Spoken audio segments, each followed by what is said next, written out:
Muito boa noite para você. Eu quero te fazer uma pergunta. Como é que está a sua vida com Deus? Você está bem com Deus? Talvez essa mensagem não seja exatamente para você, se é que você está assim bem com Deus, mas talvez você tenha ouvido essa mensagem, ou essa mensagem aí abriu para você, para que você possa passá-la para outros que não estão tão bem assim no caminho. Nesta época, tempos de pandemia, muitos se esfriaram na fé, muitos se afastaram dos caminhos do Senhor e precisam retornar. Então essa mensagem é direcionada especialmente para aqueles que se afastaram do caminho, para aqueles que de alguma forma se perderam e não sabem o rumo, como voltar para os caminhos de Deus. Eu quero falar sobre um relato que está aqui no segundo livro das Crônicas dos Reis, capítulo 31, e fala sobre um rei que infelizmente ele se distanciou do Senhor e o reinado dele não foi assim bom. Aquele afastamento do Senhor, aquele distanciamento trouxe-lhe consequências nefastas. E é isso que nós vamos falar nessa reflexão desta noite. O texto relata que tinha Manassés 12 anos de idade quando começou a reinar, e 55 anos reinou em Jerusalém. Fez o que era mal perante o Senhor, segundo as abominações dos gentios que o Senhor expulsara de suas possessões, de diante dos filhos de Israel. Pois tornou a edificar os altos que Ezequias, seu pai, havia derribado. Levantou altares aos Baalins e fez postes ídolos, e se prostrou diante de todo o exército dos céus e o serviu. Edificou altares na casa do Senhor, da qual o Senhor tinha dito: em Jerusalém porém o meu nome para sempre. Também edificou altares a todo o exército dos céus, nos 2 átrios da casa do Senhor. Queimou seus filhos como oferta no vale do filho de Inom, adivinhava pelas nuvens, era agoureiro, praticava feitiçarias, tratava com necromantes e feiticeiros, e prosseguiu em fazer o que era mal perante o Senhor, para o provocar a ira. Também pôs a imagem de escultura do ídolo que tinha feito na casa de Deus, de que Deus dissera a Davi e a Salomão seu filho: nesta casa e em Jerusalém que escolhi de todas as tribos de Israel, porei o meu nome para sempre, e não removerei mais o pé de Israel da terra que destinei a seus pais, contanto que tenham cuidado de fazer tudo o que lhes tenho mandado, toda a lei, os estatutos e os juízos dados por intermédio de Moisés. Manassés fez errar a Judá e os moradores de Jerusalém, de maneira que fizeram pior do que as nações que o Senhor tinha destruído de diante dos filhos de Israel. Falou o Senhor a Manassés e ao seu povo, porém não lhe deram ouvidos, pelo que o Senhor trouxe sobre eles os príncipes do exército do rei da Assíria, os quais prenderam Manassés com ganchos, amarraram-no com cadeias e o levaram à Babilônia. Ele, angustiado, suplicou deveras ao Senhor seu Deus, e muito se humilhou perante o Deus de seus pais. Fez-lhe oração, e Deus se tornou favorável para com ele. Atendeu-lhe a súplica e o fez voltar para Jerusalém, ao seu reino.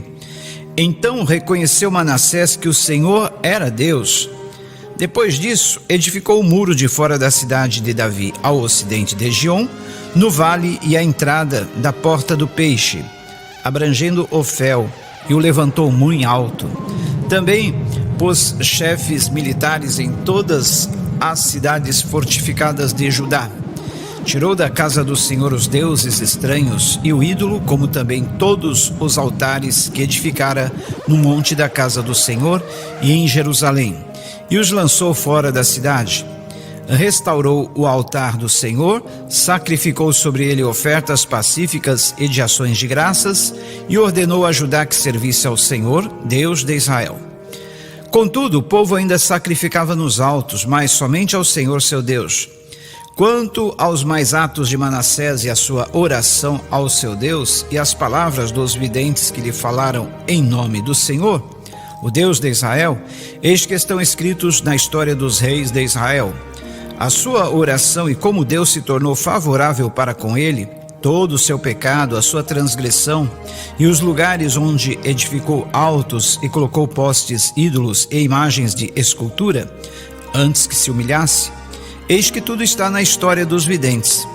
Assim Manassés descansou com seus pais e foi sepultado na sua própria casa, e Amon, seu filho, reinou em seu lugar.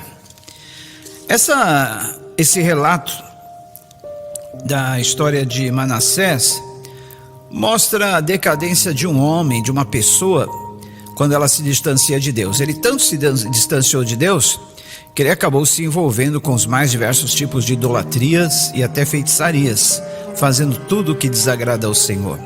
Mas quando a corda apertou para Manassés, que ele se viu preso, realmente preso, se tornou um cativo, sendo levado cativo por outro império, ele viu que ele não fazia bem, que a sua vida não estava boa e ele precisava de uma mudança. Foi aí que ele orou ao Senhor, se arrependeu e o Senhor restaurou a vida de Manassés. Isso mostra que a pessoa, por mais distanciada que está de Deus, por mais coisas ruins que esteja cometendo, se ela se voltar arrependida para o Senhor, buscar ao Senhor de todo o coração, Deus pode lhe restaurar. Isaías 55:5 diz: buscai ao Senhor enquanto se pode achar, invocai-o enquanto está perto. É bem difícil imaginar, né, como que uma criança nascida, criada, educada em lar cristão, que começou a ser usada por Deus, recebendo um importante cargo de liderança aos 12 anos, depois cresce e se torna uma grande abominação, tornando-se assassino de profetas. Chegou a serrar um profeta ao meio, dentro de um tronco, assassino de seus próprios filhos, queimando-os em adoração aos ídolos. Sim, esses foram alguns dos atos de Manassés, nascido num lar cristão, educado na lei do Senhor, começou a reinar aos 12 anos e se torna uma grande abominação. Ele chegou a serrar um profeta ao meio. Tudo indica que Isaías, o profeta, morreu dessa forma, martirizado, serrado ao meio. E foi na época do rei Manassés. E, além disso, ele se tornou assassino dos seus próprios filhos, queimando-os em adoração aos ídolos. E ele era filho de pais muito piedosos.